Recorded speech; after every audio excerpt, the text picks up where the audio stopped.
I, a young pioneer of the Soviet Union, solemnly swear before my comrades to passionately love my Soviet homeland, to live, learn, and fight as we were taught by the great Lenin, as taught by the Communist Party.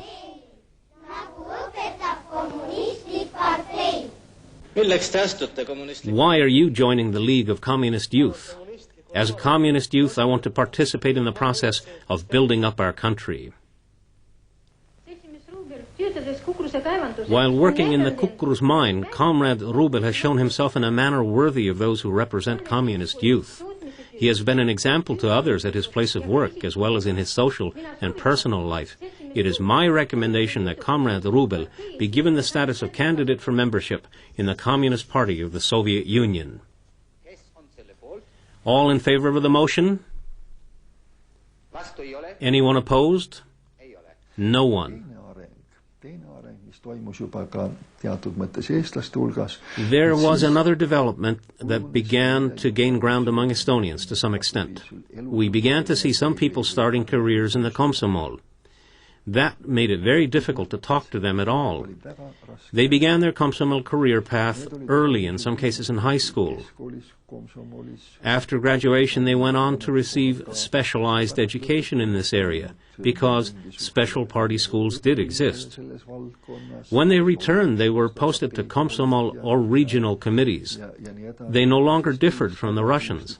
They would spout propaganda, but they had no other skills at all.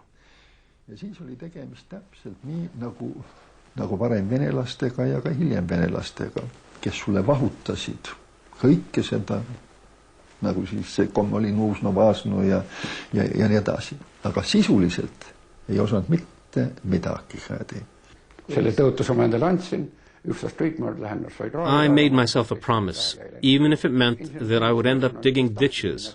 I wouldn't join the party. There were all sorts of technical workers who chose that route. There were a number of men who took that path. I don't know if this is to my credit or to my detriment, but in Kehra, when I was building up that plant, there was a need for strong Estonian-minded men, party members, who would be department heads and specialists and able to speak their piece. I was successful in this. I found several good men. Whereas I was sure what kind of men they were, I actually guided them into the party and assigned certain tasks to them. Kusjuures ma olin kindel, mis mehed nad on. Ma nii-ütelda suunasin parteisse ja panin seda tegema, mis vaja. See oli selles mõttes õnnelik aeg, et you could say that this was a fortunate period. A second thaw arrived. When I started out in grade school, that was during Khrushchev's thaw. That was followed later on by the second Brezhnev-era thaw. I was in the middle of my studies when the Prague Spring began. At the same time, the students would arrange processions by torchlight in Tartu. These were arranged by the student government, although the formal term back then was the Komsomol Committee. I think Estonians abroad would have had a difficult time coping with the idea that people joined the Komsomol and were trying to work for the Estonian good. This is, of course, a matter for debate. Was it really possible to do so? Well, in Tartu, I think a sufficient critical mass developed, and it was possible. Whether subconsciously or consciously, there were hundreds upon hundreds of university students, even thousands, who all entertained ideas of the Estonian cause in their minds and thought about what it might be possible to do. The result was spontaneous, and the most public evidence was in the form of these processions by torchlight. These had very little in common with Soviet traditions. We were visited by correspondents from Komsomolskaya Pravda from Moscow and elsewhere. All sorts of ideological surveillance groups arrived to see what sort of fascist manifestations these were. Was the Baltic area turning fascist again? Moskvast vaatama ja igasugused ideoloogiabrigaadid saadeti kohale, et kontrollima, et mis fašismiga siin tegeldakse siin, et Baltikum hakkab jälle muutuma fašistlikuks. Meil nagu tolle aja kohta regarding the spirit of the times, we were the first generation to comprehend that, to our regret, there would be no Third World War. None of the old men were ready to accept that fact. The old men called us communists when we said this. The Americans would come any day now, the way the Germans had come before, and they would help to liberate the Baltic countries. These thoughts helped them to make it through their days. When they did lose hope, they would lose their minds, for much time had gone by. Most of them had served 25-year sentences. Soon after I was released from the camps, the men with the 25-year sentences began to be released, and they were still mentally okay. Ära need mehed, kes olid 25 aastat istunud ja veel hinges ja täitsa normaalse mõistuse juures. Kuldsed 60-ndad. See nimi. The golden 60s, that phrase angers me. The 60s were the years when the resistance of the Estonian people broke. These were the years when the discipline of the old teachers collapsed. They were replaced by all sorts of young ladies who energetically began to apply various forms of stupidity. When I hear this term, the golden 60s, I get really upset.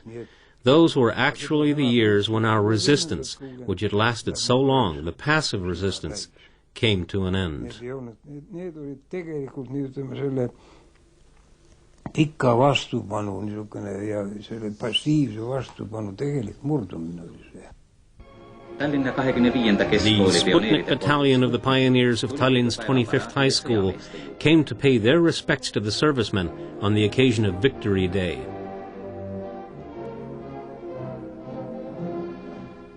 The battalion is given the name the Alexander Matrosov Battalion in recognition of the good training that they have carried out.